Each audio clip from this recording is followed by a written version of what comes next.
Today on General Hospital, Diane and Robert come to an agreement. Eileen delivers news to Victor, and Lucy puts herself and the operation to bring Victor down in jeopardy. Lucy and Valentine play checkers at the safe house when there is a knock at the door. It's Laura who enters, and Lucy asks if she has news to end this nightmare. Laura has an update and asks where Anna is. Valentine says she's working to crack the code in the diamonds. They decide not to bother her. Lucy asks if she can go home, but Laura says not yet. However, Victor was seething with rage last night and accused her of doing something to him, and said she was robbing him of his dignity. She says Victor has no idea where Nicholas is. Spencer is living with Sonny, and he's lost control of his family. On top of all that, Laura informs them he's having a medical issue in the bedroom. She thinks it won't be much longer before they bring Victor down. Lucy complains she is not a patient person, and she needs to be in Port Charles to help with the nurses' ball. Laura insists Maxie has it under control, and she can watch the ball on the television. Lucy wants to be there, not watch it. Valentine says she needs to settle down and accept this situation as there is nothing she can do about it. Lucy pouts, and Laura says she has something that might make Lucy feel better. Laura gives her a letter from Martin. Lucy squeals and runs off to her bedroom to read it with some wine and in a nice hot bath. Laura asks Valentine how he really is. He says Lucy is a lot, but he has Anna, and he'd deal with anything to get rid of Victor. Laura offers to bring Charlotte for a visit, but he doesn't want that. He fears the risk given Victor's agitated state. He says he's grateful for her and Kevin and what she did for Charlotte, even if it means by extension helping him. Laura notes, life is full of surprises. Valentine laughs at the fact that they of all people are working together, and he hopes things are falling apart for Victor. In Robert's office, he meets with Eileen, who feels what he is asking is too dangerous. He tells her it's the price she has to pay for getting in bed with Victor. Suddenly, Diane interrupts and says she's about to make Robert stay. As Robert talks with Diane, Eileen takes a photo of a file on Robert's desk.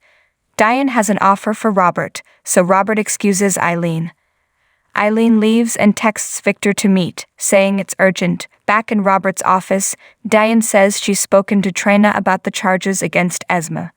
Diane notes Esme is now a young mother, who nearly died after being locked in a tower, and presents as a sympathetic character who might be found not guilty. Diane wants Robert to drop the charges against her. He asks why when he can win this.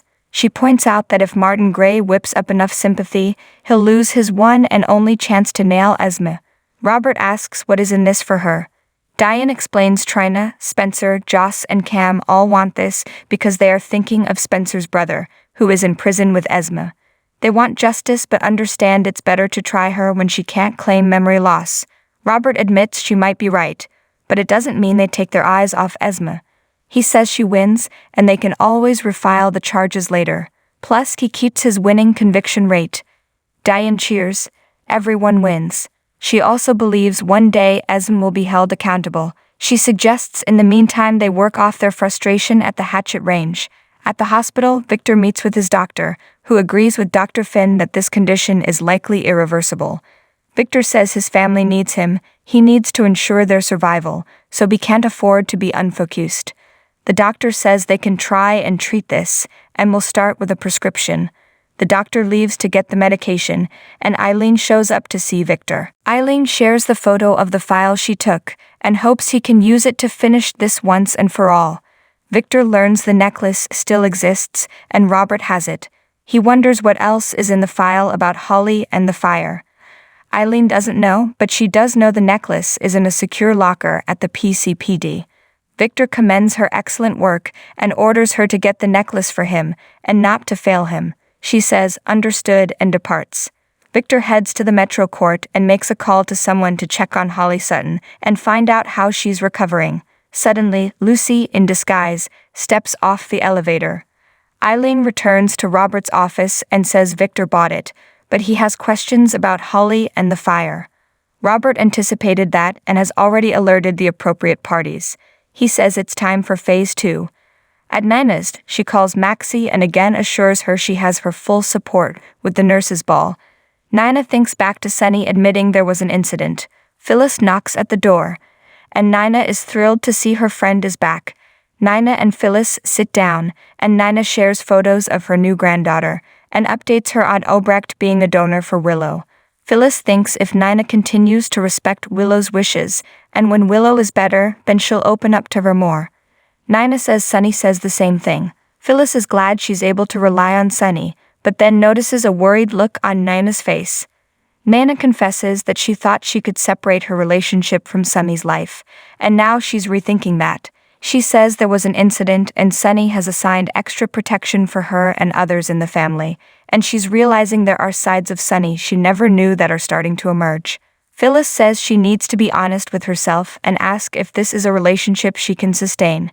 Nina says she must think about her daughter and grandchildren and the fact they could all be in constant danger. Phyllis notes not everyone can deal with Sonny's world and what comes with loving him. Nina responds, as Carly arrives with Donna outside of Sonny's place and finds extra security in place. They head in, and Sonny wasn't expecting them. Carly wonders who he is expecting. Dex appears and Donna asks who he is.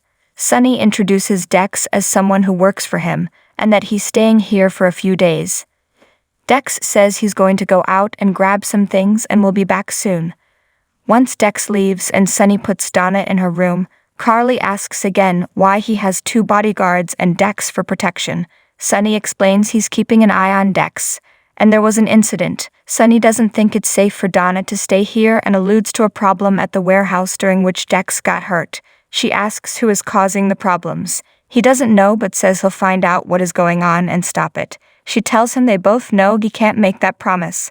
Carly tells Sonny that she can't take telling Donna and Avery their daddy isn't coming home again.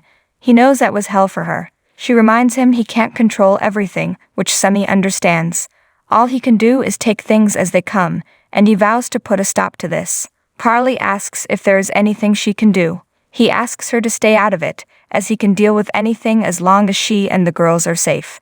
Suddenly, Nina enters and senses issues.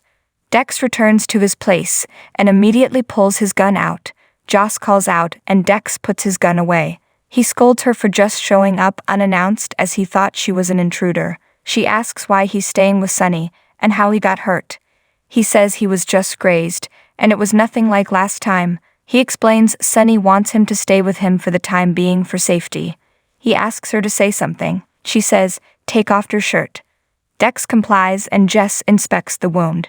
She says Sonny's doctor did a much better job than she did taking care of him. He puts his shirt back on, and she guesses she should thank the doctor. Dex says it's actually Sonny she should be thanking. Dex relays how Sonny saved his life, and Joss can't help but note it sounds like he admires Sonny.